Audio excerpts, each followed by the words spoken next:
Good evening, everyone. I'd like to call this meeting to order, and if you would please stand for the Pledge of Allegiance. Allegiance to the flag of the United States of America and to the republic for which it stands, one nation, under God, indivisible, with liberty and justice for all. In place tonight of our moment of silence, I'd like for the individuals I've asked during this moment of reflection to please come forward. Right here.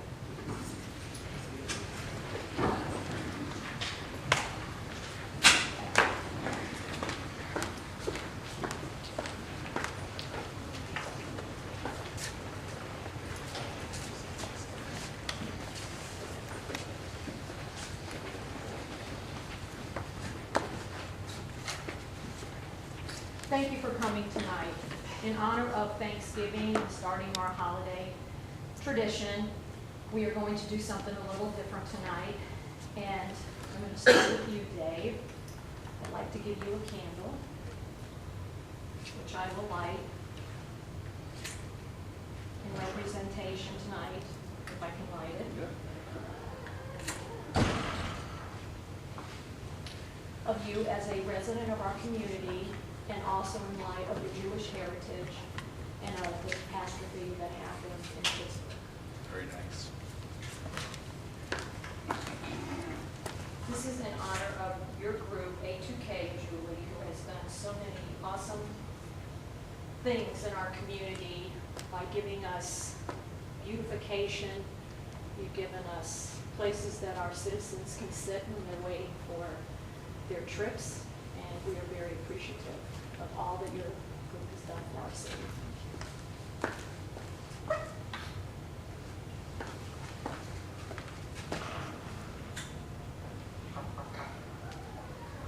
Bill, I asked you here tonight because you are a veteran along with Bill Hanna, and tell me when you served. From 1985 till 1991. And I want to thank you for your service along with all of this commission. We appreciate you, and we appreciate all that all of our servicemen have done, and we're so happy that you're part of our community. Thank you.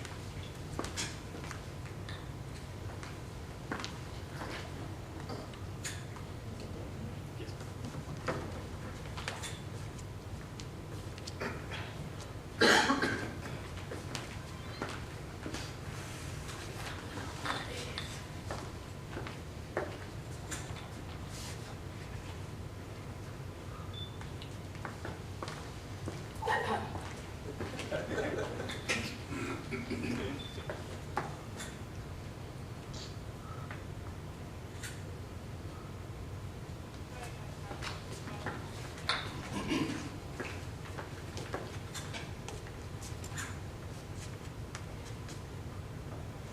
To our law enforcement who's here from the Sheriff's Department tonight, I want to thank you for all the service that you've given us, keeping us safe in Indian Rocks Beach.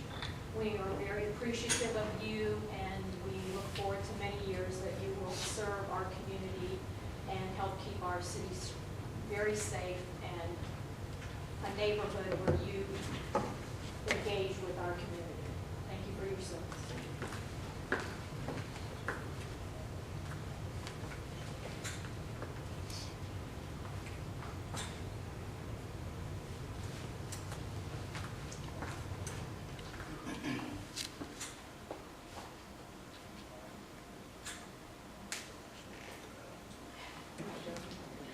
To our firemen, I want to thank you for coming tonight. Many of you I've known for many, many years. I appreciate you. I have personal experience with several of you, taking care of my son when he passed out and bringing him back into the emergency room.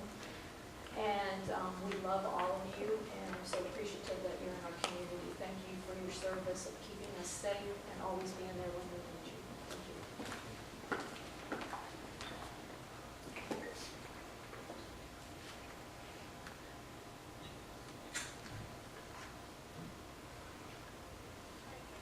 Claire, thank you for coming, not only because you're a mother, but because you are on the Indian Rocks Rotary, and we are very appreciative of all that you've done for our community and helping us make Indian Rocks Beach a better place. And I would just like to thank you for everything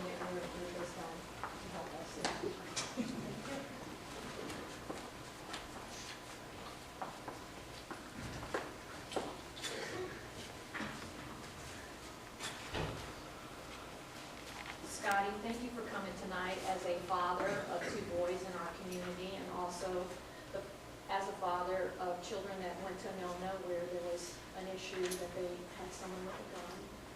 And I thank you for your courage, and we appreciate all of our kids in Indian Rocks Beach, and I'm so thankful that you're here today with us, and we love all our kids.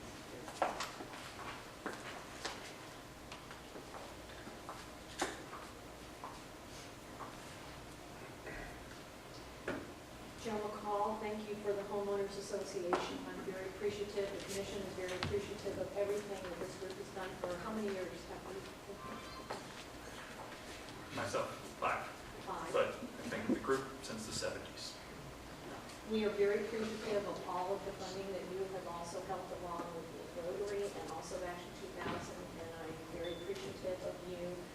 And we are blessed, and we hope for many, many more years that the homeowners will be a part of our community and help us with all of our different initiatives that you bring to us.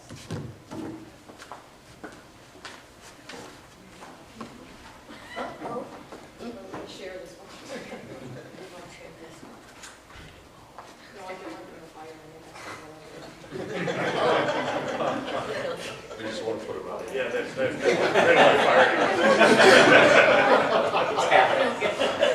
Pastor Dennis, I appreciate you for your ministries and also representing African Americans and also what happened in Charleston. And we don't do hate well in our community, and we love all of our people, and I appreciate everything that you have done in our community since you did.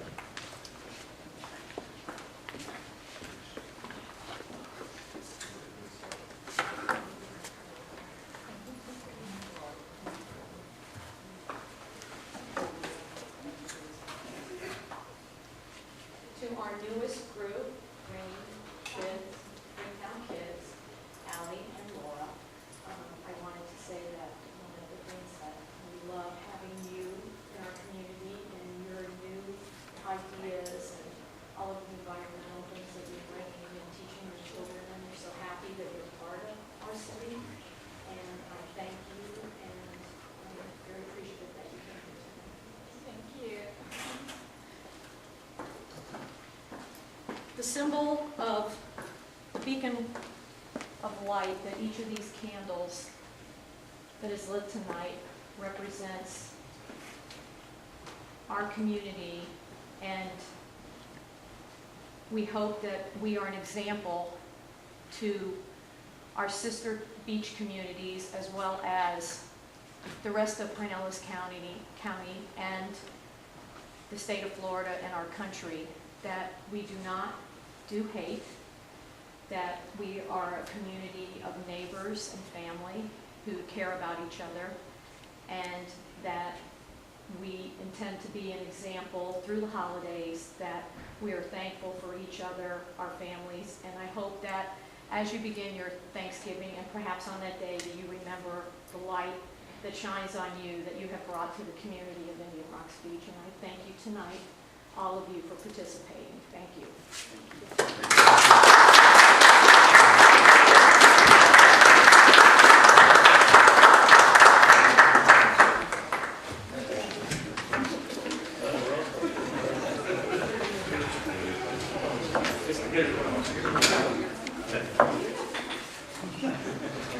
Deanne, will you call the roll? Commissioner Palumbo? Here. Commissioner Waddell? Here. Vice Mayor Fusco? Here. Commissioner Hanna? Here. Mayor Kennedy? Here. Presentation of the Pinellas County Sheriff's Department. Thank you for participating, and you may leave now if you would like to. Thank you. Okay, bye now.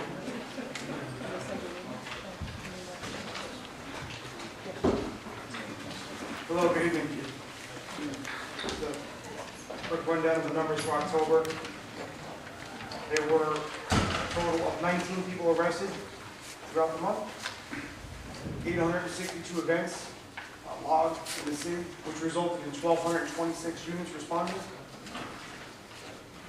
And there were a total of 3 crashes and 246 citations and warnings that were issued throughout the calendar month. Do any of the commissioners or vice mayor have any questions to ask of the sheriff tonight? Thank you. Thank you. Just a note to anyone in the audience that the sheriff's office, the policemen are here every commission meeting, 15 minutes before the meeting, that you may have a chance to speak to them privately if you'd like. Thank you. Thank you. Good night. Have a good holiday. Thank you. You too. Public comments, 3 minutes time limit. Is there anyone who'd like to come forward? Please state your name, address, any comment or concern that you may have regarding any matter which the commission has control. Don House, 21 Fort Beach Trail. I have a question about the procedure for something later on tonight, the rezoning that y'all were looking at. I thought rezoning required neighbors to be noticed. And I did not get a notice that they were applying for a rezoning. I mean, the project looks good, but as a procedure point, I always thought that any request for rezoning, and this is called a rezoning reclassification, is what y'all are calling it, neighbors had to be notified of that in order for that. And I did not, and I am about, my southeast corner is about 35 feet from his northwest corner, and I did not get any notification. So, point of procedure, it's a nice project, but you know, what happened? Thanks. Thank you, John. Is there anyone else who'd like to speak? Please come forward. John Thayer, 1819 Bay Boulevard. Right after Hurricane Michael came by, I guess it pushed all the red tide into the bay because we didn't have it before that. And particularly the Friday afterwards, the bay that I'm on was fished as far as you could see. I don't know who's doing it or who did it. They're still doing it, whether it's got part of the city, part of the county, the state, maybe all three. But they were in there that Friday afternoon with 2 boats cleaning up fish. They were in there that Saturday. I saw boats in there on Sunday. And I've seen them for the last 2 weeks cleaning up fish. And these guys were between the docks, under pilings, up to the seawalls. They must be getting paid by the pound, but that's okay, whatever works. So I'd like to say thank you for whoever's doing that. It's mostly pretty much got all the fish. Thank you. Thank you, John. Is there anyone else who'd like to speak at this time? Good evening, John Fansfield, 448 Harbor Drive South. Woman's tea, cookie, congratulations. That was a refreshing idea, and you made it happen, so good going. And also on the red tide issue, wanted to thank Greg and Dean and the crew for all they've done on that. They've come over a number of times to pick up bags of fish and on the beach and in our coastal waterway. The town would be a lot stinkier place without the efforts of your guys and what they had to put up with, so thank you very much. I want to talk about undergrounding also. This has me perplexed. I spent a lot of time looking at different studies. I know that IRB obviously is spending many millions of dollars on this, and across Florida, hundreds of millions of dollars are being spent on undergrounding. But I couldn't find a study that looked at the risks of putting power lines underground on barrier islands. The studies do show over and over again that there are no measurable advantages that come from undergrounding that justify the high expense. It comes down to aesthetics. So I just want to make sure that it shouldn't be sold as being more reliable. It's a cosmetic issue. I have one of the studies for you. There's many of them. I'll be glad to give you links to all of them, but this one is probably the most succinct. It's by a power company itself. And quoting them, underground lines are much more difficult and expensive to work on when problems arise. 50% fewer problems, but took 58% longer to repair. Underground lines are not necessarily more reliable than overhead lines. And as sort of proof of that, after Hurricane Wilma struck South Florida in 2004, the media reported that 97 or 98% of Florida Light and Power customers in Broward County lost power, even though 54% of them were served by underground lines. They made no difference. And continuing with quoting, as underground cables approach the end of their life, the Maryland report showed failures increased significantly and are extremely difficult to locate and repair. Maryland utilities say their underground cables become unreliable after 15 to 20 years. Our overhead cables last 50 years. The cost of maintenance, repairs, and replacement of underground wires will come back to us in higher utility bills. Therefore, I think taxpayers deserve to make the decision on future very expensive cosmetic projects like this. If a non-essential project costs over $1 million, shouldn't it be voted on by the residents, particularly when it's going to be continuing to pay for it after the initial cost? I propose that a majority of you give taxpayers that authority while you're on the commission. Thank you. Thank you, Joe. Is there anyone else who'd like to speak at this time? Please come forward and state your name.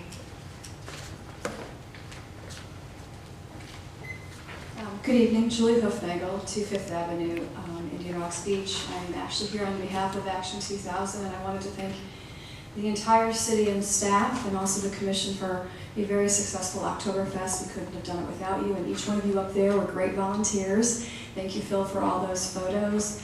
Our games chair for next year is Nick Palomba, and Val, and our mayor was out selling t-shirts again. Got great photos of you there. And I believe, Phil, you were at the beer tent, right? What? Yes, serving. And of course, Ed was the Oktoberfest chair. And again, thank you to everybody in the city and the staff. We couldn't have done it without you. Appreciate it. Thank you, Julie. Is there anyone else? Hello, R.V. Plummer, 1216 Bayshore Boulevard. So anyway, we adopted City Ordinance 2018-01. Has it been the 45 days yet, Randy? Can I ask you that? Is that legal?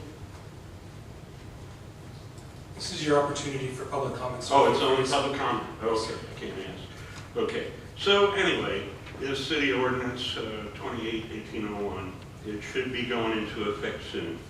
Well, recently I learned of a new app here called ClickFix, and I can't wait to start using ClickFix more. Recently, I ClickFixed the residents at 108 15th because it's zoned a duplex. Well, for the last 6 years, they've been using it as a triplex. And I ClickFixed 1207 Bayshore Boulevard because it's a single-family residence, and somebody turned it into a duplex. And that's been going on for the last 6 years. So, when I don't know who can answer the question when the code ordinances for 2018-01 will go into effect. Okay, because I'm ready to ClickFix. And I really thank those guys that were out there cleaning up the bay because it smelled so bad. I was having trouble breathing. But I hear the county put in $6.3 million to clean that up. Or somebody did, it was in the paper. But this issue about the red tide needs to be addressed. It's like lawn spraying. We got to figure it out and kill those chinch bugs, okay? Thank you. Thank you. Is there anyone else who'd like to speak? Okay, we're going to go to reports of the city attorney. Briefly, Mayor, a few things. One, there's been an uptick in development, proposed development, and as that continues to happen, you'll likely be seeing more items come before you and before you, the planning and zoning, LPA, or boards of adjustment, depending on the nature of the development. So there's been a rise in that where your city staff, we're all working together on that. As it concerns the short-term rental ordinance, which has passed and gone into effect, we had a full meeting of the city manager, myself, city staff, concerning the rollout. Understand that while some people may be eager to jump to immediate code enforcement proceedings, the posture as with the rollout of any new regime, if you will, or administrative system is to educate first, and that is where the current posture, staff has already prepared and circulated the forms for people to begin complying. Remember that compliance insofar as it concerns getting a business tax receipt for your short-term rental is continued first on applying to the state, Department of Revenue, and Department of Business and Professional Regulation, and then following up with the city, and that process is ongoing. Otherwise, I stand ready to answer any questions you have, and honored to continue to serve. Is there anyone on the commission who'd like to ask Randy a question? I would just like to ask what, like, I know you get mailings for everything. I got one, you know, for salt when that was, and I'm around the corner. Did we not send out the things for that? For the townhouse complex, or? Are you talking about the PUD item that's on notice for later? We can discuss that item during that, but the notice requirements are not as somebody anticipated they should. Okay, all right, I thought just when you did do something, because I know I've gotten them over the. It depends on the law on who, it depends on the law on who commenced the proceeding, what the nature of the rezoning is, etc. Report to city manager. Thank you. Appreciate the ability to miss the last meeting. Michelle and I went to greet our 5th grandchild. So thanks for letting me, I think it's the 2nd meeting in 5 years that I missed. And based on what I heard, I think I really missed a lot. I wish I had a candle to give Dan. And by the way, that was a great thing, Cookie. I want to recommend Dan and the finance staff, really all the department heads in the city working together. Again, the city has received through the GFOA, the Government Finance Organization, the Certificate in Achievement for Excellence in Financial Reporting.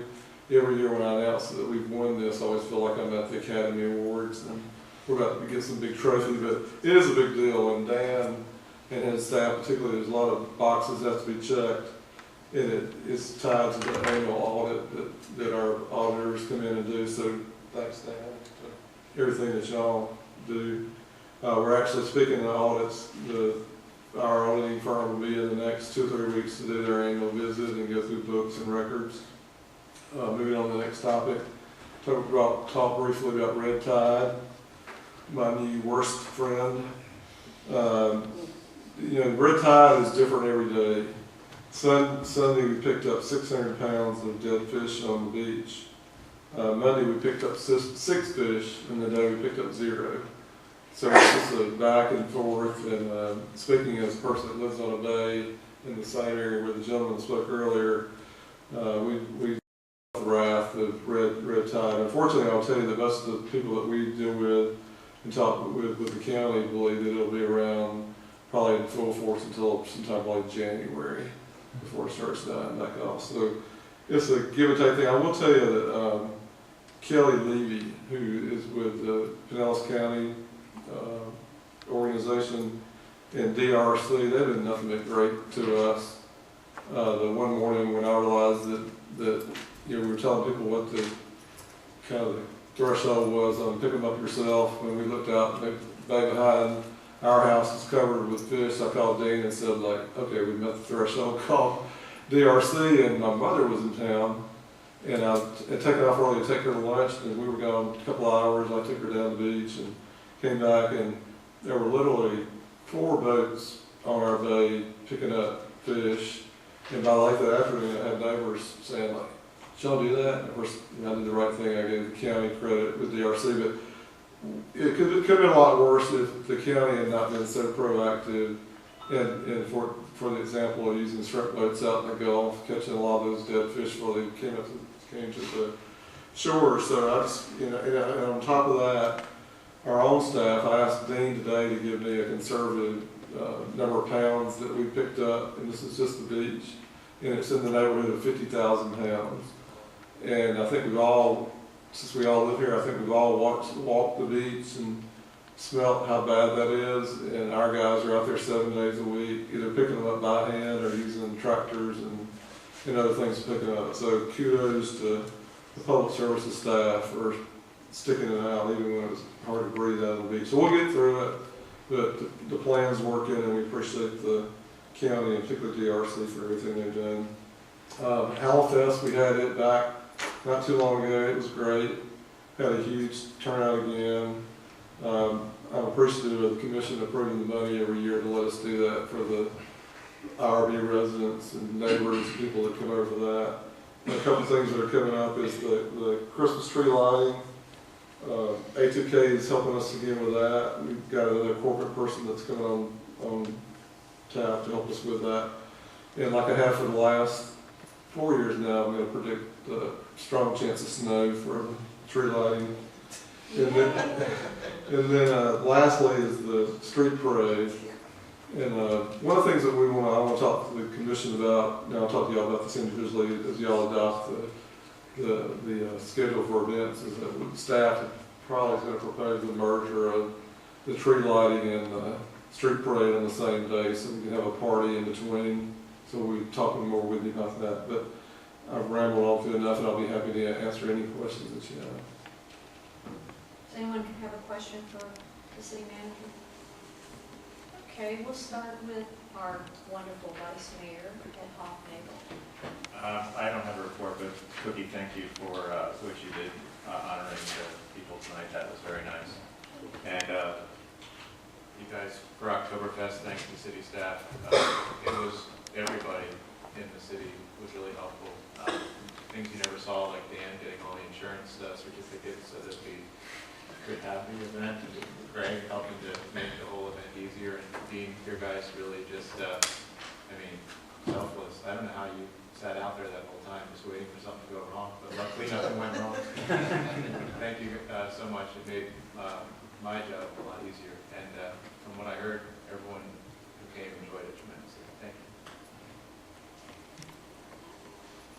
Commissioner Robel, would you like to? Yeah, just a few things. First of all, I would like to know if we could talk about, if anybody's interested in putting it on the agenda or workshopping it, term limits for commissioner and mayor. You have doesn't any commissioner or mayor have the opportunity to put something on the agenda moving forward if they'd like? Or does it have to be a consensus? Address that to your attorney. Without an immediate recollection of your specific rules of procedure, ordinarily, if a member would like something brought before, they should be able to do so. By consensus, you can agree whether to do that during additions and deletions and add it to tonight's meeting or some future date.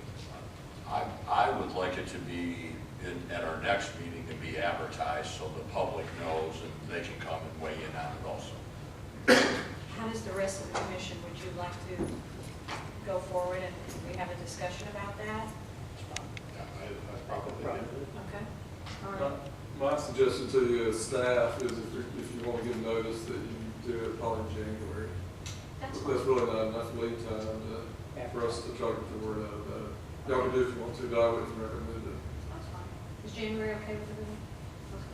That's fine, as long as we advertise it, then it's going to happen. Okay. That, and then I would like to also talk about citizens boards. I know we used to have a lot of them over the years. I mean, I'm sure you were on some back in the early 2000s and that, and I was on a couple. And I mean, I think those are beneficial. It gets people more involved with the city, gets them to see the process and, what they can do or what can be accomplished with everyone working together. That's up to the commission. What I will say on that is we barely have enough people on the boards that right now do we have enough people on the boards that we have? We need appointments on the BOA and the PNC. In fact, we came very close to not having a quorum for the BOA, so my suggestion to you as your manager is... So there aren't enough boards available for people to get on it. No one. So do we advertise that? Has it been sent out or advertised? We continually bring it up and put it in newsletters, and I know Dean's put some stuff out on that. So we can do more, but I would recommend we try to fill what we have first, because we have problems. I didn't realize we were needing people. We need people. Terrible. The other thing is just, I don't know, I'm just bringing this up as in general. I know we have the new parking lot down off of, is it Legion Avenue? Is that what it's called, Legionnaires Avenue? Where the solid waste used to be? And then you have that building next to it, which is the Holiday Inn. And just was down there on a Saturday afternoon on my bike, filling the dog bag containers, and there were employees, their lot was completely empty, and employees for that building were parking in our parking lot, the city parking lot. I don't understand it. And then I've seen Holiday Inn people park on the street to go to work. And the problem we have with parking down there, you would think we could work together with those businesses and somehow get them to park in their own parking lots. I mean, even for the taste, I noticed that they had it blocked off at the Holiday Inn where we have, what do we have, 15, 12? 18 spots there. They had it blocked off where you couldn't even get in there. And when I walked by to go to the taste at about 6 o'clock, there were empty spots sitting there that were our spots. So, I mean, I just think we need to work with the businesses a little more and say, listen, you know, if you have parking available for your employees and things like that, have them park in their own parking lots and leave the city parking on the streets and that to visitors or patrons at restaurants. I mean, I don't know how we can bring that across to them without, you know. That's a complex topic, but I've had some discussions, and it's just not the Holiday Inn, but I'll be happy to talk to you about that. All right. All right. Maybe you can help me with that. I'd love to. Okay. You want to make me, you want to deputize me? You don't want that, trust me. All right, just, I mean, I just see it as bad neighbors, you know, not letting us use theirs, but they want to use ours, so. We'll work on that. Okay. Anything else? Just Taste of IRB was fantastic. Oktoberfest was fantastic, of course. I mean, just those two are the, you know, every year it's just unbelievable. So, and thank you, Ed, Julie, and Joe, but Joe left. So I'll thank Bill, he was a big part of it. Commissioner Hanna? Nothing specific, but I would like to bring out a couple of points. First of all, was back in the day when we had Irma come through and our city got cleaned up and everybody else was cleaning up months later. You all recall that? Okay. Kudos to our staff, took lead on that back then and took lead on working with the county to assure that the fish problem is cleaned up. I think that's one good thing about our communities. We have an opportunity that we're tight-knit enough that we can do things responsibly and proactively in many cases and have preparation ready to go. So I just wanted to bring that point up. And Cookie, I wanted to compliment you on not only this evening, it was beautifully done, but also your tea. And Nick and I and Brian were the only men that were there. We were fortunate. However, we were incognito. I was Phyllis, this is Nicole, and that was Brianna. But anyway, it was beautifully done, and I know it was well. And finally, a gentleman on our staff I don't think gets enough kudos, and that's Dan Wigner, our building inspector. I've been going through renovation process and had a chance to experience firsthand exactly what he has to do, the heat that he takes, the comments that he gets from contractors. And Dan, if you don't know him well, don't ever go up against him on anything. He's got everything dotted, crossed. He's really ready to rock and roll. But one thing that I will tell you is he's fair, and above all, he's there for you and for me. He's not there to make the contractor any money. He's there to be sure that what is being done is done safely and within all the guidelines and the rules so nobody gets hurt or killed or sued. And I just wanted to publicly say that for Dan. Thank you, Commissioner. That's all I got. Commissioner Nick? So the ladies' tea was lovely. Absolutely, thank you for letting me be a small part of that. The evening was beautiful as well. I thought that was very nice, and we should be a leader in this city. While we talk about Oktoberfest and Taste of IRB, and the city did great, there's like a lot of little things that you get to experience when you work with them that they do every day that I think gets discounted. I've just watched over the past month a few things with drainage and other things that were happening. We have a lot of construction going on, the way that they handle some of the issues with that. Things you might not see, I mean the big things we all get to see where they do an awesome job at the HOA. I mean there's what, 4 huge events here on my piece of paper that they did, but every day, and I implore you to think about it too. Even we had a lunch this past 2 weeks ago, I think it was, or a week ago, and I got talking to the garbage man, and one of those guys has been here for 30 years doing that job, and he does it every day, every time he comes here. He loves the city and he won't leave. And just remember that those guys are working hard, and we should remember them every day, not just at these big events. The last thing I wanted to bring up was when we left Krabby Bill's tonight, Century 21, the HOA, there was 130 turkeys already given, and that was at 6:15. It started at 6 o'clock. So the food pantry is going to get bombarded with turkeys in a good way this year. I can't wait to see the final number, but it was impressive what they were pulling away so far. So awesome job. Nick, do you know, does a person just go to the food pantry? How does that work? That was my understanding, is that for people in need to go to the food pantry, and they were going to start passing them out, I think, starting this weekend, but let me get some more information on that, but absolutely. If I may just Yes, sir. interject. Yes. Century, Kathy McKinnon, who Yes. has been doing this for years, she'll also, you can drop them off, because the food pantry's not open all the time. Okay. So you can drop them off anytime there at Century 21. Kathy will take care of them. They have facilities to do what they need to do to save them for them. Phil, talk a little bit about the, one of the upcoming events is the toys that she does with the bikes. And I believe the date, I'm going to give the date of the upcoming events, but you know a lot more about. Can I give you the history of it? In 3 minutes. No, I mean, well, the homeowners started that in 2006. We were doing it down in Chickasee Park. We had the movie screen from the HOA, and we showed old Christmas cartoons, had a Santa Claus and Santa Claus and Mrs. Claus there, and collected toys. We ended up with maybe a van full or a truck full, and it went from that to me filling my garage up after the toy drive, and we'd always do it to trying to think of the name of the place off of Myrtle, where they house families, and then they're also, we can't go there, no one knows where it is, for battered women, so it was children and everything.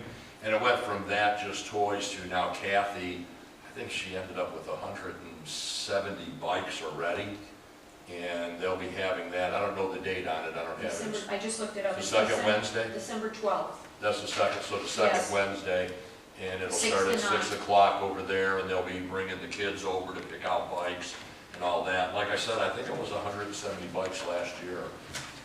I know I already bought my 3 and dropped them off, but yeah, it's a great, it's just unbelievable to see those kids and the families, and it's great.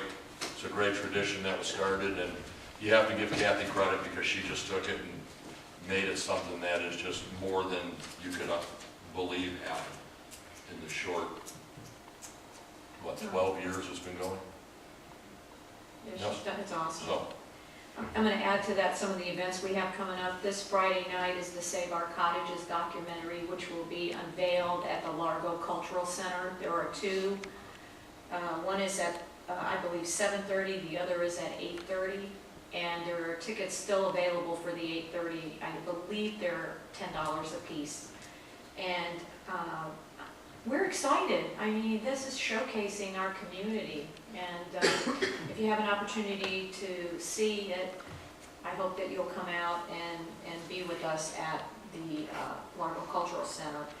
On the 17th, RB will be doing a presentation at the Historical Museum at noon about the pier that we had on 12th.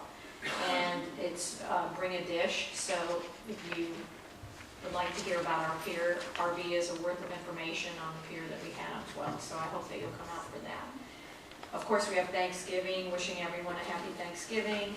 We have our citywide garage sale, which also the Art Center is going to be involved with that. On the 24th, we have our tree lighting. On the 30th, which will start at 7 p.m. at 12. And I think that's, the tour of homes will be December 8th, and that'll start at 2 o'clock. And Church of the Isles at noon for their Coastal Holiday Bazaar, which they're going to entwine the 2 of them. It's going to be like a double event. We will have a meeting on the 11th of December, so we'll talk about the boat parade, which will be that weekend, the 15th. and then Christmas. So I think those are all the dates wrapped up. I wanted to talk to you a little bit about the Red Tide and Kelly Levy, who the city manager mentioned, and I spoke to her at the county, and once we have everything finished with the Red Tide for the season, we are going to host at the Sheraton for anyone who would like to come an event so that Kelly can answer the simplest to the most difficult questions as the director for the county environmentally, having to do with the Red Tide, beach renourishment. And I will let you know when that's going to be. And I would say it would probably be at the beginning of next year sometime. So we'll let you know and invite all the beaches to meet her. She's very bright and she's very passionate about trying to do good works for the beaches and helping us when we had, I don't know who came up and said that, I think it was John, about the, this John. She was very involved with the boats coming in, as well as Mark Woodard, and they were just they called us to make sure if we needed anything, and it was just such a difference from 2005. You have no idea if you weren't here. It was just incredible, their help, so I'm very appreciative of them. Oktoberfest was great, and the Taste of IRB was wonderful, and I loved it. Everybody loved it. Want to mention the tea. When I told Phil Hanna in the beginning that we were going to have the tea, he said, "Oh, great." I said, I said, "Yeah, it's for women." He goes, "Well, what do you mean? I can't come?" And I said, "No, you cannot come." And he said, "I can't come to an event you're having." I said, "No, he goes, "Well, I'm going to protest outside." But what made my day was because he was the photographer and he was there and he put the pictures up on his Facebook. But, and Nick, both of them, but Nick got it before, okay? But the point I'm making is I knew it was a great event because Phil Hanna said what an extraordinary day for women to be able to share the different transitions in their lives and to be able to speak to the things that perhaps at times that they feel funny speaking about with other people. So I really felt that that made my day when I read that, and I appreciate you, Phil, and also Nick, for all that you did to help. And we had almost 200 people, so that was, and I guess we're going to have another one now, but it'll be a year from now, so I hope others will come too. And thank you, Brian, for the wonderful articles. That was awesome. And with that, do we have any additions or deletions tonight? Yes, Vice. I would like to give the commission an update on the charter officer performance evaluations, if that's okay, and ask for your guidance on a couple matters. Okay, so we will put that at the, as an addition at the end of the meeting, if that would be okay. Thank you. Okay. Okay, the first order is our consent agenda.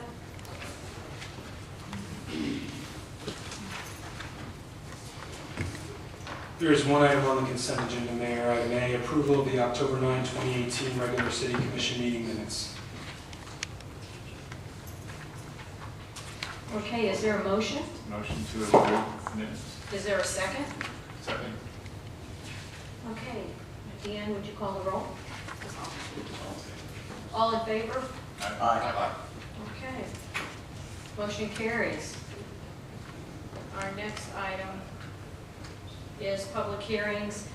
6A, ordinance number 2018-09, second and final reading. Randy, would you read this? Happily, Mayor. City of Indian Rocks Beach ordinance number 2018-09. An ordinance of the City Commission of the City of Indian Rocks Beach, Pinellas County, Florida, appropriating funds for operating expenses and adopting a budget amendment for fiscal year 2017-18 and providing for an effective date. This has been a second and final reading of ordinance number 2018-09. Dan, would you like to do an update? We're available if you have any questions. We're talking about Would any of the commissioners, do you have any questions?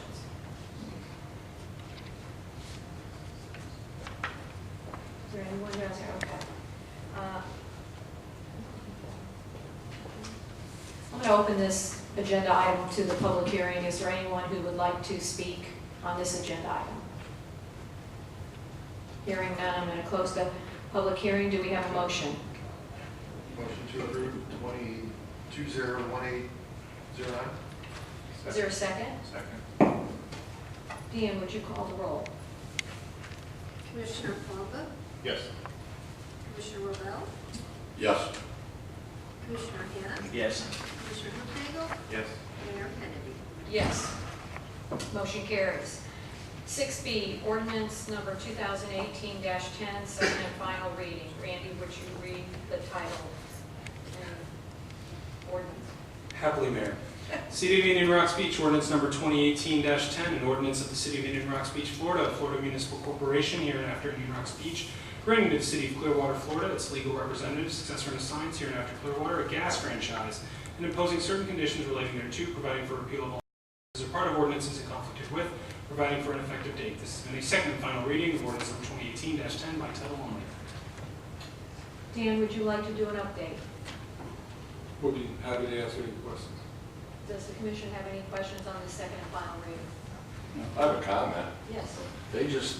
They do not make our city, the neighborhoods aware of what's available. I mean, like I pointed out with I had gas run down to my house, and now 5 other people have it, so it was well worth their while, is what I was trying to point out that night. Not that I wanted the money, I knew it wasn't no big deal, but I'm just saying, I think if they were to solicit or try to do some kind of marketing through our city and show people the difference and everything, because, I mean, you would not believe the savings, and, it's just great. I just wish they would do some kind of marketing plan in our city. Thank you. Okay. At this time, I'm going to open the public hearing for comments. Is there anyone in the public who'd like to have a comment on agenda item 6B? Okay, I'm going to close the public hearing. Is there a motion? Motion to approve ordinance 2018-10. Is there I'll a second it. Second. Okay, Deanne, can you call the roll, please? Commissioner Palumbo? Yes. Commissioner Hannah? Yes. Commissioner Hufnagel? Commissioner Rovell? Yes.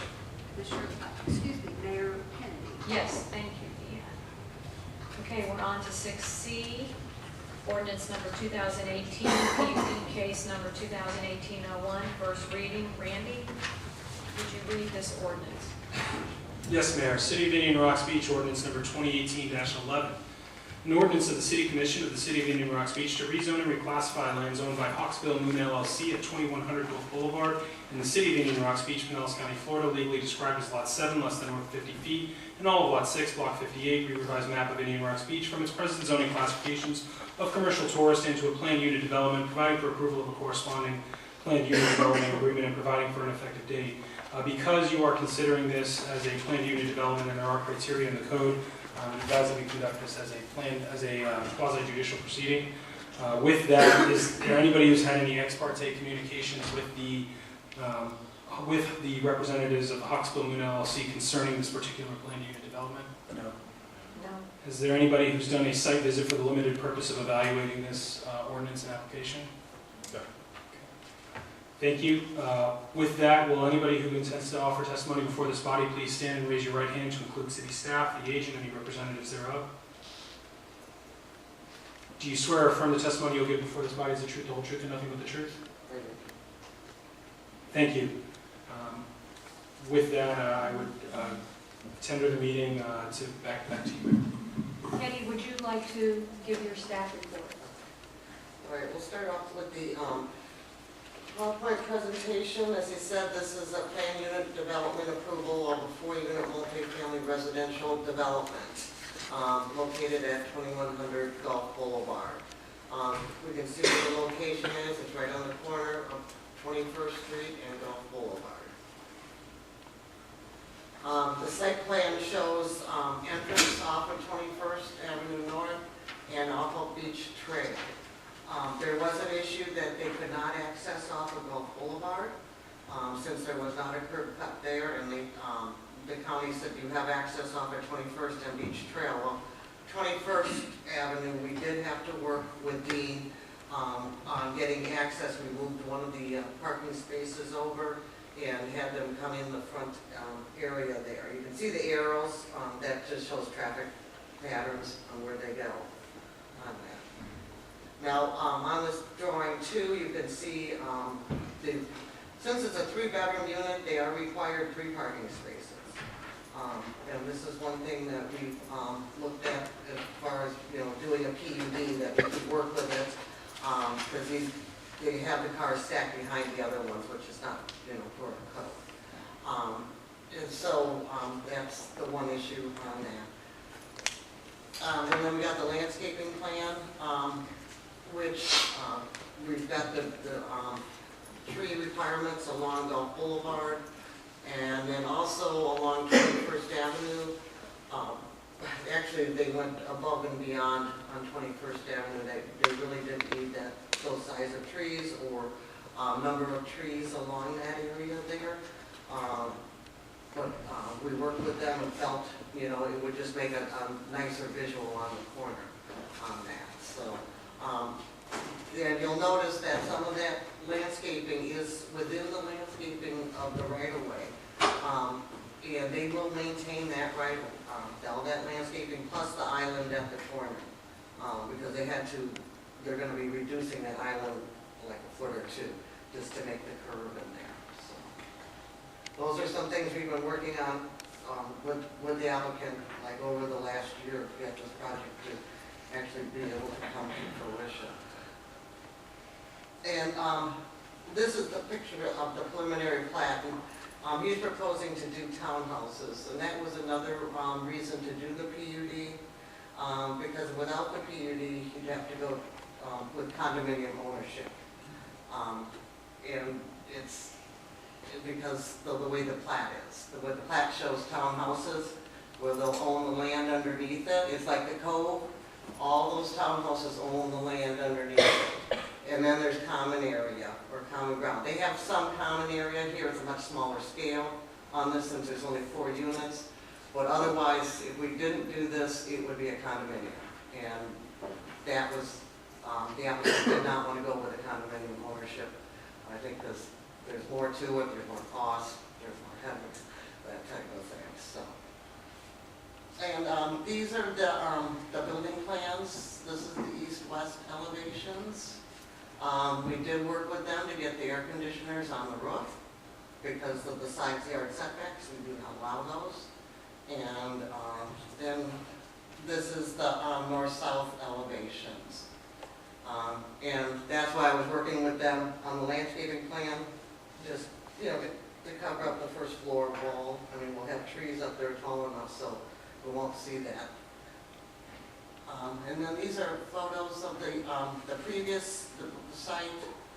Since then, the buildings have been removed.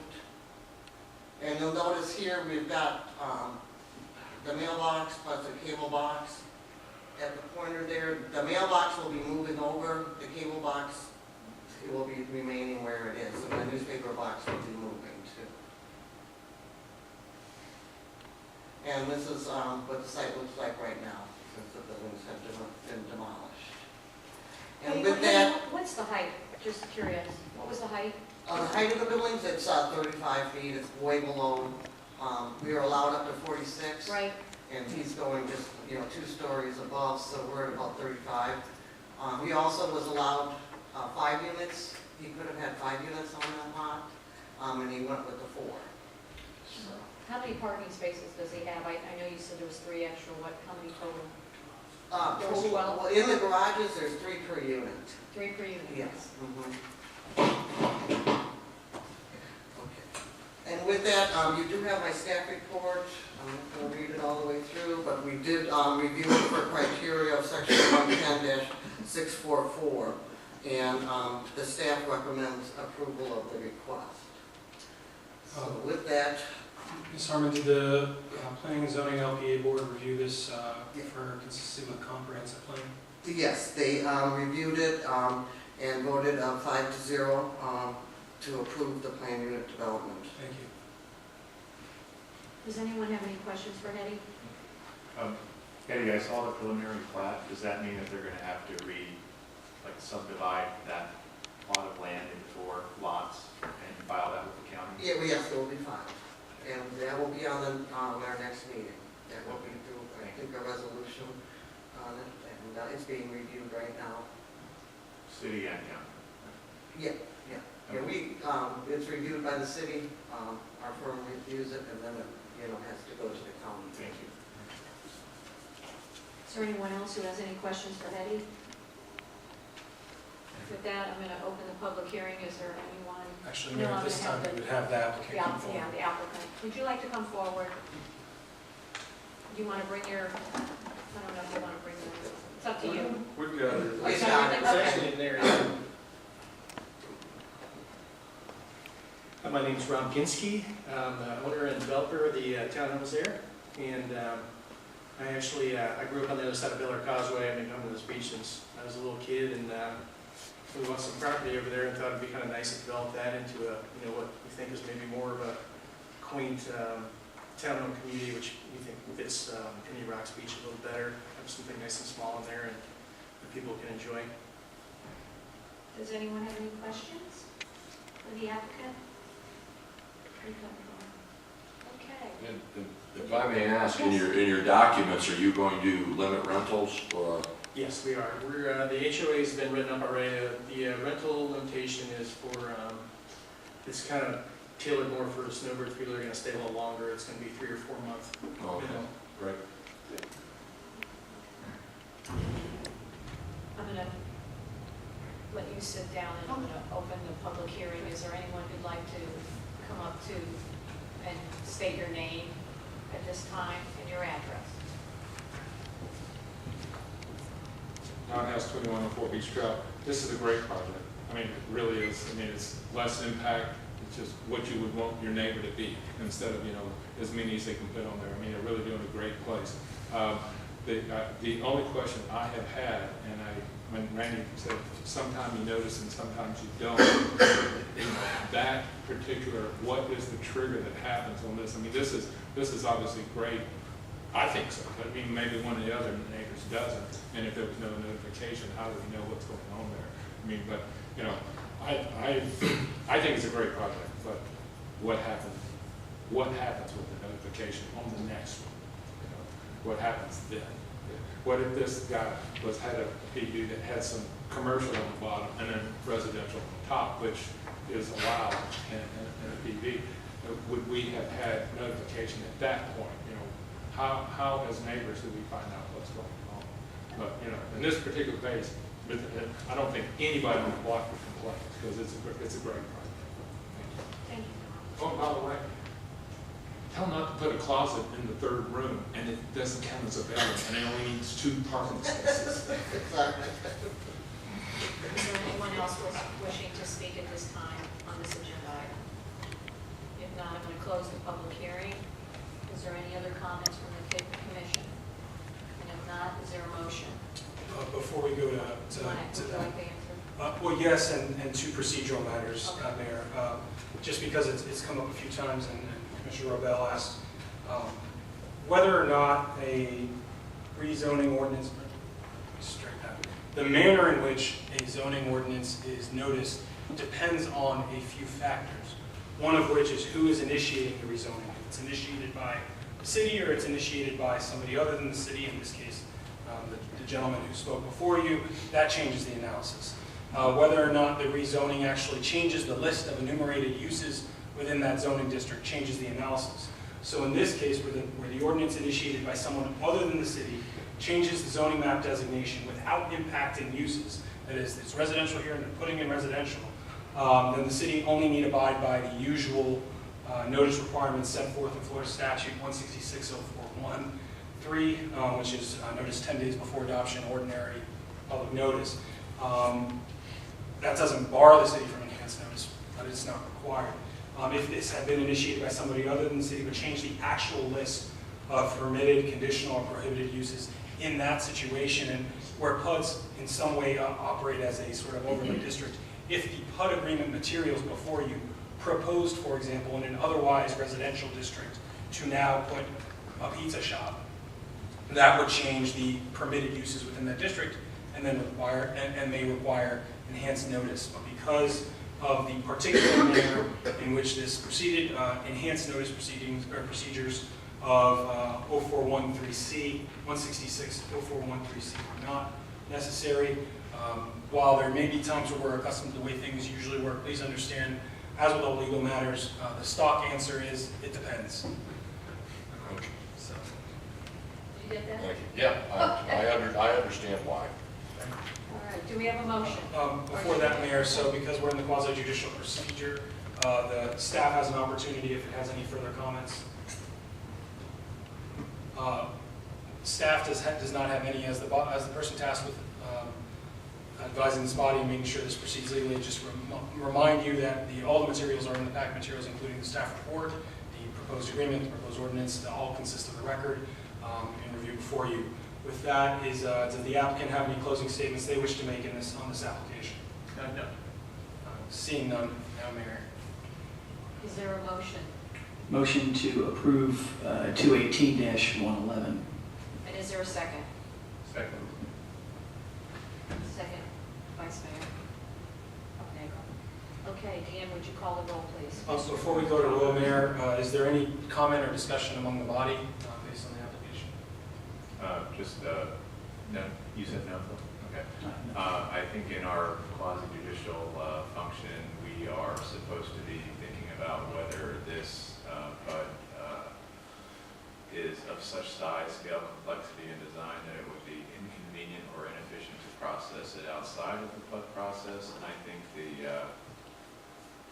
restraints for access on Off Gulf Boulevard makes this an appropriate to use the PUD. I think that's one of the reasons we have the PUD, and so that's why I support this motion. Great. Dan, would you now call the roll? Commissioner Palumbo? Yes. Commissioner Robel? Yes. Commissioner Hannah? Yes. Vice Mayor Hufnagel? Yes. Mayor Kennedy? Yes, thank you. It's a beautiful project, and we look forward. When do you? Well, this is first reading, Mayor. First reading, it's got to come back to another reading. Thank you. Nothing like pushing you. We'll go on to agenda item 7A, real estate license agreement, and this is another legislative matter presented by our city attorney. Now, this is a legislative matter. There is no ordinance or resolution, so if you're feverishly searching, please stop. What is proposed here is really a continuation of the status quo. This concerns the property at 2 4th Avenue North. It's this is I think the sign outside says DeSoto Cottages. What the situation here is that for someone as young as myself, I'll say for time memorial, there's been a property, and as I sent you all packet materials in supplement to the agenda, one of which shows a survey with 2 red boxes. That's on the 4th of 13 pages that I sent you. If you look at that second red box, there's an area of it that goes beyond the blue line designating the property line. That area is technically within a beach access. And when I say a beach access, I do not mean the part of the road that we actually use to access the beach physically as we understand it, but what is defined as a beach access, a right-of-way, etc. A very small part of that encroaches over. There's representations made by parties of how it should have been done. Many, many decades ago, there was litigation between a prior property owner and the city, and in resolution of that, the parties executed a license agreement whereby the city enabled the property owners at that time to continue to operate in that space, what is really just a small parking space and fenced off. The way that license agreement read, it terminated upon the transition of ownership. The family that owns that is the Massaro family. The Massaro family originally was held by a husband and wife. After the husband deceased, his shares were transitioned to his wife. His wife has since passed away, and now it is held in differing shares by their children. Those children, as I understand it, are interested in potentially transferring the property, but in doing so, that would terminate the license the city has granted. And they would like to have some peace of mind as they enter into real estate negotiations and discussions that in transferring the property, the city is still amenable to allowing what has existed there for decades and when I say decades, I mean as far back as the 60s, to continue there. This in no way impedes the city's operation on a day-to-day basis. In their pitch to the city, it's, hey, this is the way it's always been, so long as it's privately held, even if it's incremental, it's additional ad valorem revenue, et cetera, et cetera, et cetera. What we have documented before you was actually prepared initially by a prior interested buyer and their counsel with whom I'm familiar, and as we exchanged drafts for various reasons that did not move forward, but we've since modified the agreement a little bit more and made this. And so what city staff is asking you is basically, often you'll see on the consent agenda items that say seeking authorization for city manager to negotiate and enter into an agreement. And that's functionally what we're asking for. We're not seeking you to bless this and only this, and it's allowing a little bit of flexibility should there be negotiation. But what this real estate license does on its terms, which are memorialized within the actual agenda materials, not the packet, not the supporting materials I sent you, is if you look at paragraph 2 grants the license, and that they may use it and continue to use it in that fashion, paragraphs 2 and 3. Paragraph 4 says, in consideration for this license, so in exchange for the licensee shall preserve the cottages presently located in a manner consistent with their current use, structural footprint, density, and intensity. Moreover, licensee shall not add any accessory structures to the licensed premises unless specifically permitted by the city. So basically not giving this away just so that I can turn tomorrow into something completely different. If it's intended to preserve the status quo, then this agreement allows a potential buyer to understand that they can continue to preserve the status quo. And so that's what we are proposing. There's not a better way to do this absent vacating the right-of-way altogether, which is something they've sought, but because of the legal requirements for vacating the right-of-way, this is a preferable and less costly and less intense process. In the event property is transferred, we may be back to, in this particular case, the property wasn't transferred from 62 to now possibly 2018 or 2019. As structured, if there's a transfer of ownership or division of ownership between 2018 and any time in the future, then that license, then they would have to come back for another license agreement for the new buyer, because we can't in perpetuity do it that way and just say whoever ever owns it always has it. So answer my question. Yes. So, may I comment and question? Absolutely. So there's a little more history to this, and it's not unique only to Fourth Avenue. The tax maps did not always show these property lines where they are now, and that's what the subject of litigation was, and it happened several times over the history. It's recent as the 1990s. It particularly became evident as part of the beach renourishment after the big Hurricane Elena. I personally don't understand why these have not been vacated. I don't understand it. This is a structure which I would obviously supports that they can preserve and have the property, but these kinds of things merely complicate something that doesn't need to be so complicated. And you had dismissed the vacation of these irregularly plotted parcels, and I was just curious as to why. Absolutely, Mayor, or Vice Mayor. The reason for that is actually this discussion began as a request to vacate, and the city was initially amenable to that. Based on my analysis and searching so I can give you the precise place now, but based on my analysis, your code, and maybe your charter, in fact, requires that vacating a right-of-way be approved by the electors of the community, meaning it would have to be a ballot measure based on the no real property. It's section 10.7 says no real property interest held by the city of Indian Rocks Beach, which provides public beach access, parks, or recreational lands, shall be sold, traded, given away, vacated, or alienated in any way except after referendum approval of the electorate. I understand that is there. I recall 4 years ago, there was a walkway in between two adjoining properties when RB was here that was vacated, and this particular strip does not provide the beach access. It's adjacent to the beach access. It doesn't provide beach access. And so I think there's two sections of the code, and I think you're leaning on the one which makes a mention of the beach access, but that would be for a piece of property that, if it were vacated, would therefore block beach access. But this does not in any way affect beach access. It's merely adjacent to the parking lot. And respectfully, Vice Mayor, that really just comes down to a function of construction and interpretation. I am interpreting in the more prudent, broader standpoint so as not to expose the city to the risk of somebody challenging that was improperly done, and then have a property owner come after you and say, you allowed this to proceed, knowing full well that your code restricted or limited. Should somebody challenge it, and that may be unlikely. Yeah. But given especially the socio-political culture concerning beach accesses as of late, given the customary use ordinances and the like,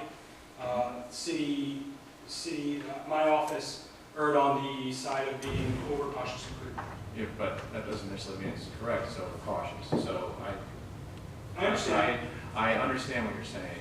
It's based on an interpretation. I would like to have on the record, though, that that's one interpretation. A second interpretation is that this isn't abutting to the beach access. It is not an integral part of the beach access, and it in no way impedes or facilitates public access onto the beach.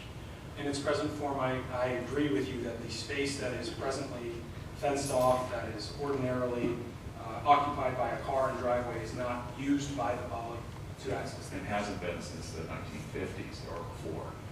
So I don't know how to, I don't want to block this, but I would suggest these are ideal circumstances where we as a commission should think about, does it really make sense to enter into a license agreement which could result in this property just being tied up and it's become very run down because it's not selling, and that affects the entire beach access. The entire 4th Avenue has a problem of transient occupancy, lack of ownership, home ownership by someone, and as a result we see a tremendous amount of debris, garbage, and all kinds of things that don't tend to happen when there's ownership.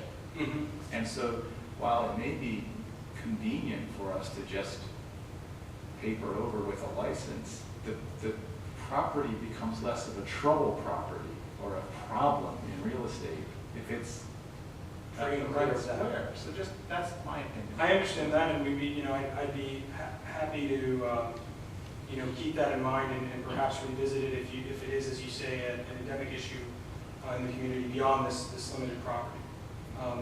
Manager Loomis, did you have something you wanted to add? Yeah, I just want to, I believe the right-of-way that you're thinking of that was on the north end of town, that was a part of Beach Trail that ran north and south. Yeah. That didn't provide access to the beach. No, this doesn't either, yeah. No, I'm just saying. Yeah, no, I agree. But it was in between the beach. So it was as close to the beach as this is. Well, the one we vacated was going north-south, the one you're talking about. And I'm not arguing with that. It's going east-west, it's going actually to the beach, but. It goes up to the seawall, right? It doesn't actually go to the beach. The access is already defined there. That's all I'm saying. I agree with you. Anyway, sorry, that's my 2 cents. I think we should vacate. I think we should vacate these things. I don't think they should be put up in a license, which is awkward and encumbers the property. So. Understood. Randy, you got a question? Now, how come the license can't be extended or transferable to new owners so that we don't have to hear this every time?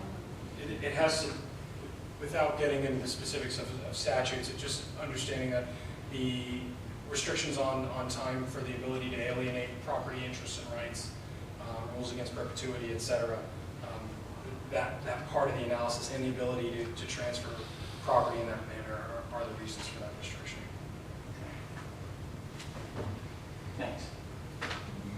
May I, from what I understand, this was supposed to be on last month's agenda. Yes. Okay, because I know the deal fell through now. Someone Yes. lost their deal, lots of money were lost, and I'm just wondering why it never showed up last month. That was my fault, and I will own that. There was a communication between myself and the manager about things to be put on the agenda for last month.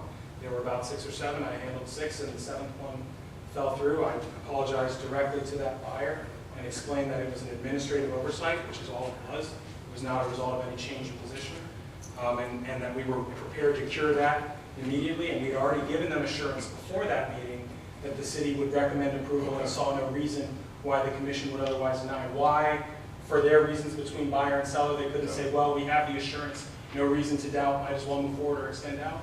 That's a private dealing, and so. Right, oh no, I understand that half of it, I just was wondering, because it was never explained. So, I will own okay. that in that particular instance, it was a matter of addressing several agenda items and overlooking one. Any other discussion on this item? Okay, then we're going to leave it the way it is. We have the motion. Well, yeah, we need, this requires a vote. I would suggest you open it to public comment since you're taking Public official comment. action. Is there anyone in the public who'd like to speak on this item? Please come forward. With that, I'm going to close the public hearing. Is there a motion? Motion to approve. Second. Okay, Deanne, would you please call the roll? Commissioner Portland, Yes. Commissioner Hannah, Yes. Vice Mayor Hufnagel, Yes. Commissioner Robel, Yes. Mayor Kennedy. Yes, thank you. Okay, work session items, we do not have any. Oh, there's Well, one you're there. going to do the charter officer for other business. Okay. Shay, I'm not doing it in the work session item, Okay. unless you want me to do it. Doesn't matter. Okay, I was doing it under other business. Okay.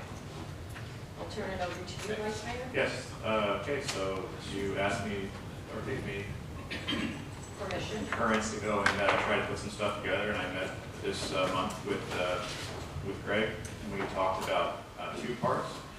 First is the dates around which the charter officer evaluation should happen, and it was based around budget, and so the goal is to make sure we have a full set of salary recommendations for the budget process, before the budget process starts, not in the middle of the reading. So that would indicate that we would have evaluations taking place February and March, and that we would be making a decision about charter officer performance in April. And the reason going in April was to be after the elections, so as not to make it overly complicated.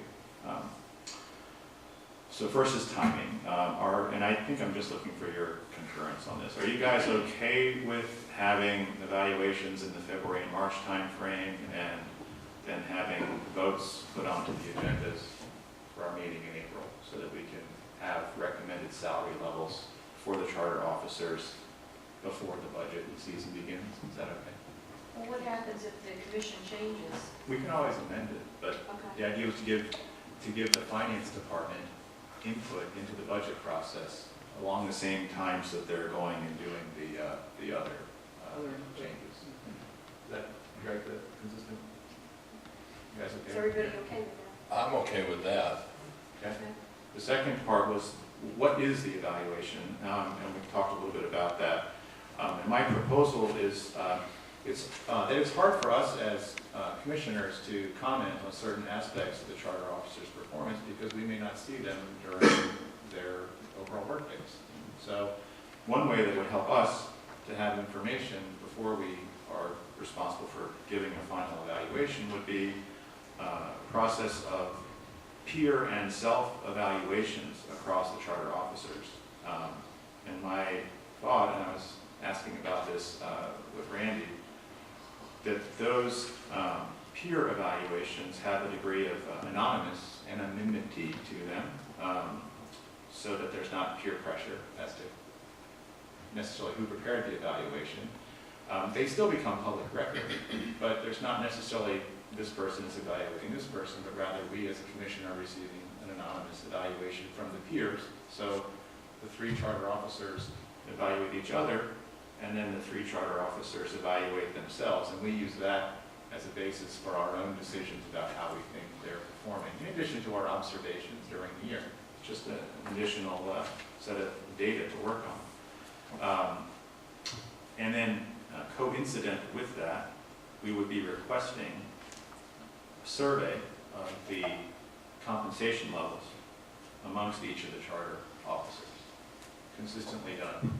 So for the attorney, for the city clerk, and for the city manager, we would work with the other communities in the Big C, however that gets done, to get the salary surveys all prepared proactively, all three of them in advance. And Randy, I know your contract is a little different, so we have to account for those, but. In our office, I can't speak to future offices of the city attorney, but so long as it's our firm is always willing also to provide the billing records to give context. Yeah. So that was the overall process. What's still open would be the actual content of the evaluation document itself, and Greg and I agreed to get back together and work on getting the content to you guys to approve over the next month or two, as quickly as we can get it done. But I just wanted to see if you're okay with that overall process, and that is a self-evaluation, a peer evaluation, and then coincident with the salary surveys. That's all taking place February and March, and then we get together at a commission meeting in April and make a final decision. Do any of the commissioners have any questions or comments? Not specifically on that, but I have a comment. Yes, to go add. ahead. So, in listening to that, I think it's great. I wanted to go a step further, so I started taking down some goals and objectives that I thought could be measurable, right? So what are we going to measure in this evaluation? And I took the liberty of doing city managers first, just to get a first draft out there.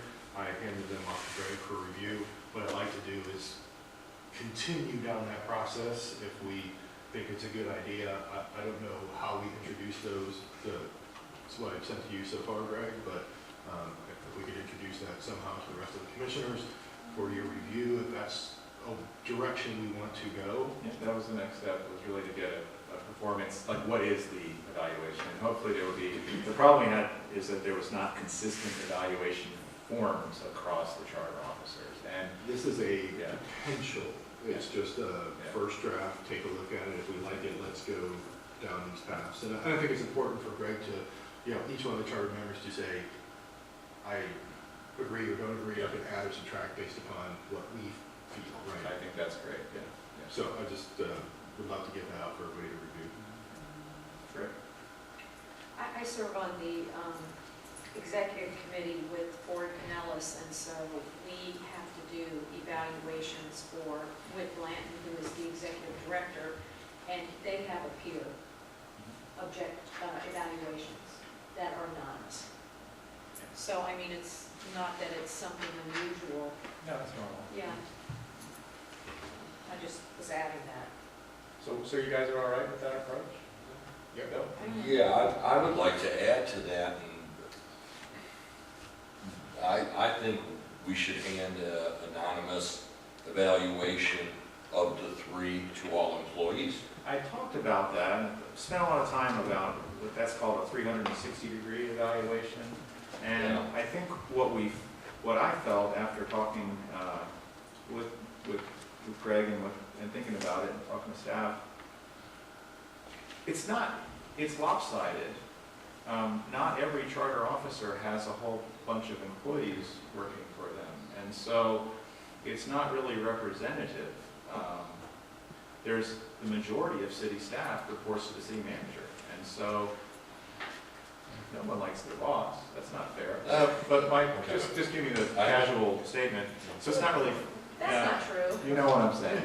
Anyway, it opens itself up to abuse, or perhaps receiving evaluations that are axes to grind as opposed to objective measures and interpretations of performance. That's all. So given the potential for that to happen, I thought that may not be something that I wanted to recommend.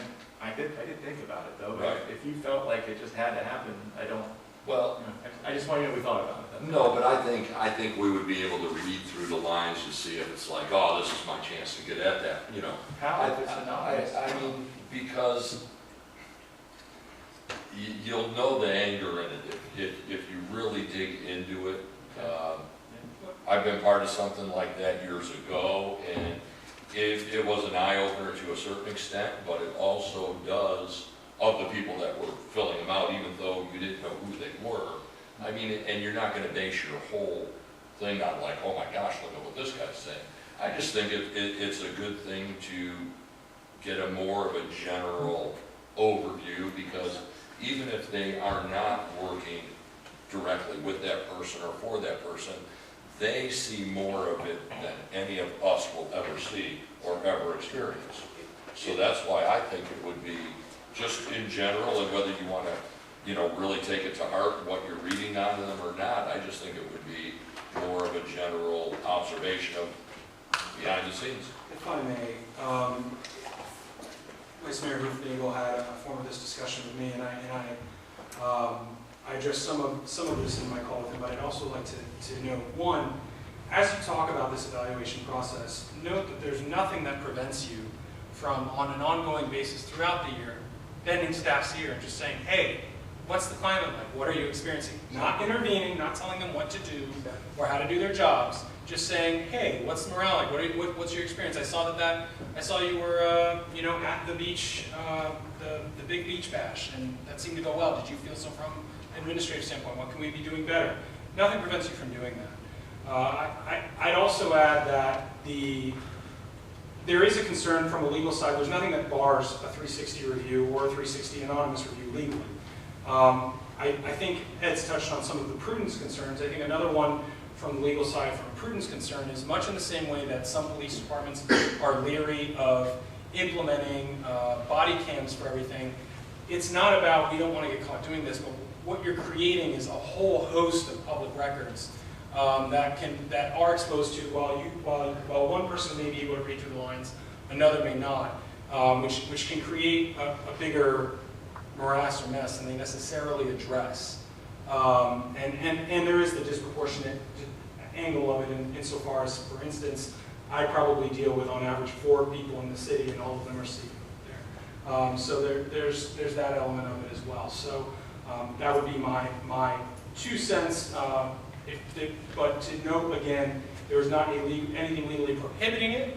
There are concerns and contractual concerns too, in terms of how I've not looked at Greg's contract to say what manner he's reviewed in, et cetera, but or Deanne's or my own. I know mine contemplates the potential one, but it doesn't necessarily say in what manner. So that would just be what I would add to the extent anybody was curious about the legal side of it. Yeah, we did away with them at my company because the law of small numbers just doesn't work, right? I mean, 1 or 2 people could skew a whole result for someone, and we weren't finding feedback to be actionable, and that was the biggest problem. If it was that axe to grind, there was no action to take because there's that one person, and then you had 70% of people had very little feedback or very fluffy feedback. So again, even if it was positive, there was no actionable.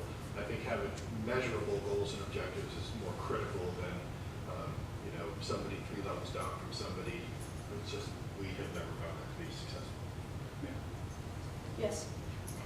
All the companies I've been involved with, we always started at the beginning, which was a job description. So, number 1, what is your job description? What do you think your job description is? And if not, we would always be able to tell that the person either is on target and understands what the company goal is and where we fit into the puzzle, or maybe we need to create job descriptions as a start. What an opportunity in order to have a basis as to how they're performing as to what that job is requiring. Respectfully, you do have a charter. Okay. That sets the baseline for duties, powers, duties, and responsibilities. Okay. Okay. Greg, did you want to say something? Yeah, I feel like I'm having an out-of-body experience. Deanne and I both have employment agreements. And there's under section 7 of my agreement, and there's section, actually it's section 7 of your agreement. There's 2 paragraphs. Now basically read the same thing, that both will receive an annual evaluation during the year, at least by September 1st. And the city and the appointee will work together to set the criteria for what those are. And then the second paragraph talks about goals and important performance objectives. That's one thing I told Ed when we met. I've been the one that had to initiate just send forms out every year, and really the way our employment agreements are, those are the two things that happen. I will just tell you, I'm speaking for me as an employment contract person, however you want to look at it. In my employment agreement, there's no provision for rank and file employees to review my performance. And unless my employment agreement was reworded, amended, or whatever, I would not agree to that. I think 2 or 3 of y'all touched on it. I deal with employees every day, but a guy that's working for Dean that's trimming palm trees has no clue what I'm doing during the day or not, or whatever. The only interaction I have with them is when management-wise I have to get involved with an employee. One of the things that one of the things I conduct is, one-on-one meetings with every employee privately, and they can share with me anything they want about the good, the bad, and the ugly of operations. And that's the way I manage that. But there's no provision in my employment agreement or in DN's for rank and file employees to evaluate either one of us.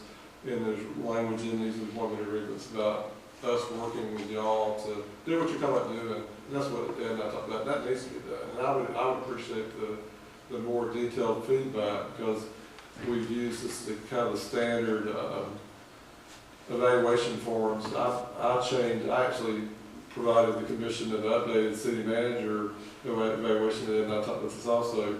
And it was based on some samples that I got from some other cities, because I thought it was more fitting, the rank and file job description that fits. So Ed and Nick have had their own ideas independently about this, and I think they're all great.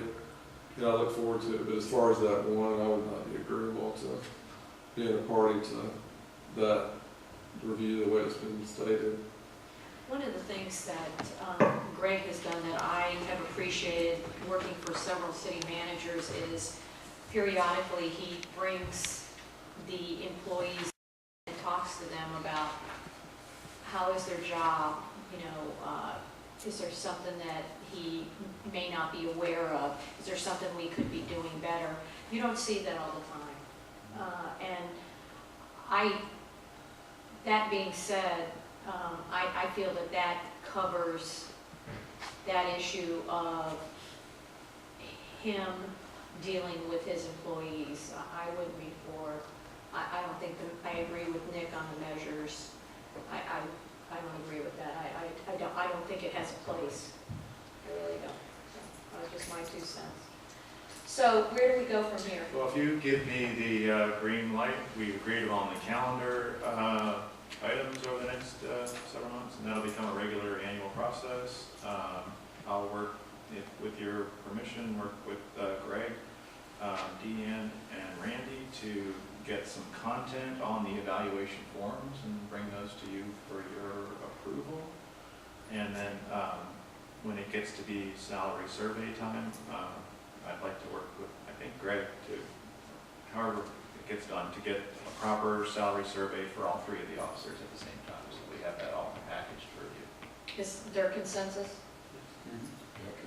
All right. My only caution going forward, not that it's ever been an issue, but being mindful of your sunshine law obligations, the inclination in something like this might be, well, this is more administrative, hey, we talked about it, please don't shoot each other draft proposals. That should happen at a meeting. We'll take care of that. And that would be the best way to handle it. Thank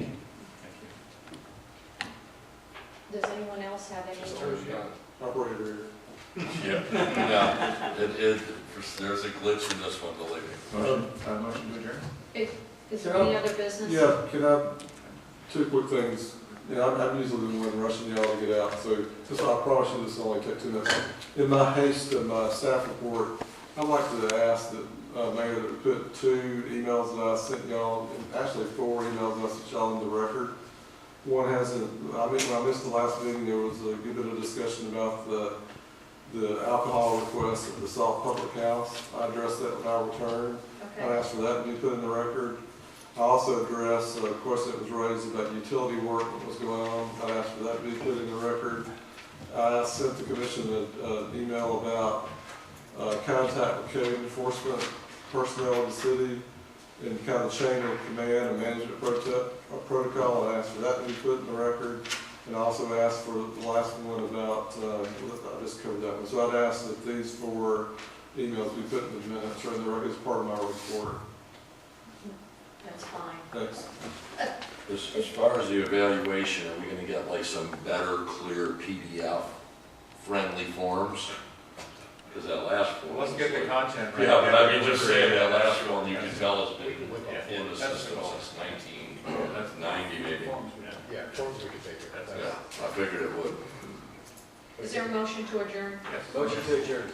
Second. Thank you. This meeting All in is adjourned. favor? All in favor, yes. Happy Thanksgiving, everyone. All right.